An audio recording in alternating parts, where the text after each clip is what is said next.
Whether you're on the shot or off the shot, the people who succeed long term tend to develop a handful of skills.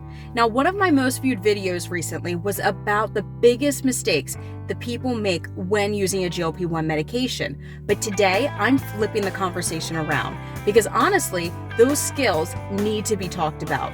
Not because they're complicated, but because they're kind of boring. And as I spend the day at the zoo with Wren, I want to show you what those skills actually look like in real life.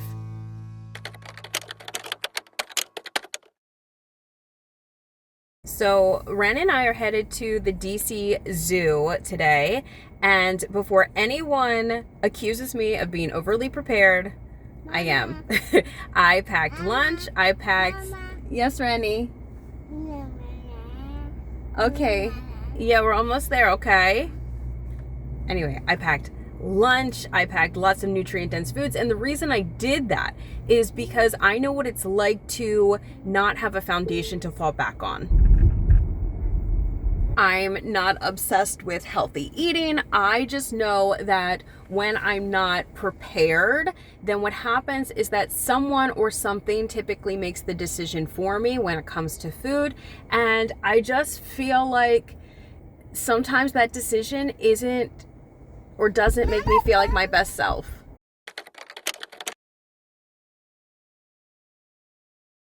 One of the biggest skills I see successful people develop is just planning ahead.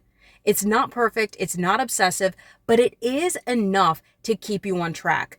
Because at the end of the day, hunger doesn't care that you had good intentions. Rennie and I have made it to the zoo. We're at the Washington, D.C. Zoo, but we have packed our waters, we've packed our food, got our bag. We're gonna get going.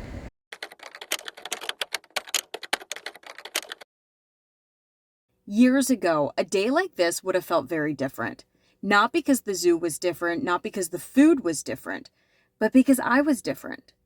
I spent so much mental energy just thinking about food, thinking about what I could eat, what I shouldn't eat, whether I was being good, whether I'd already ruined the day.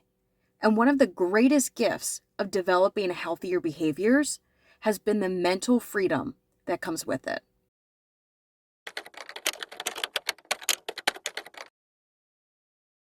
So when people think about wanting to lose weight or wanting to have a healthier lifestyle, they often think about having or needing the motivation to do it. But I can tell you right now, motivation is incredibly unreliable.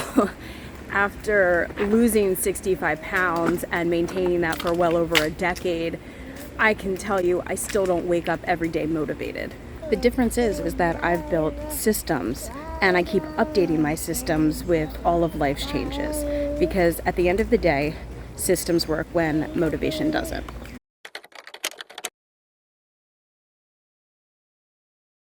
Another skill that nobody talks about enough is learning how to make movement part of your life. Not every walk has to be a workout, and not every movement session has to burn 500 calories.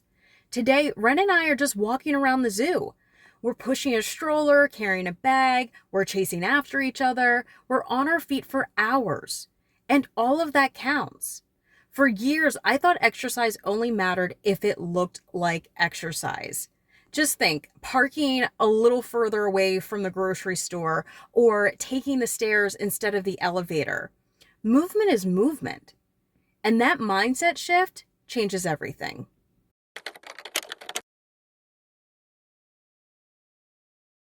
Another skill is just learning how to build meals that actually keep you satisfied. Because if you're starving all day, hunger will always win. And honestly, it should. That's biology.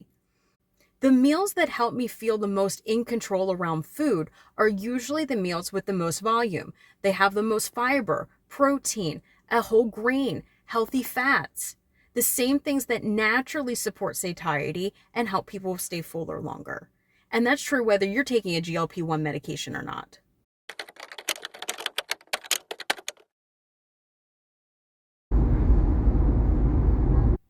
So I just got home and Wren is asleep, so I'm trying to be really quiet. But on the drive, I was thinking about one of the questions I get asked the most from clients who are on GLP-1s, and it's, what do I do when I stop the medication? And honestly, I think that's the wrong question.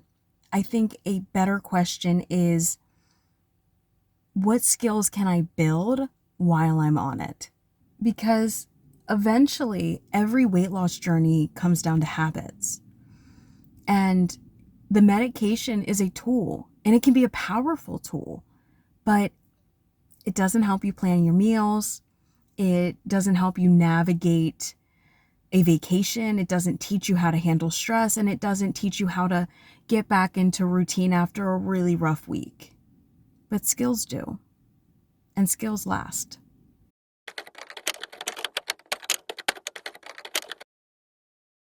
The funny thing is that none of these things I've talked about today are particularly exciting. Packing lunch, walking more, building balanced meals, thinking ahead. But that's kind of the point. The things that change your life usually aren't flashy. They're the things you do over and over again.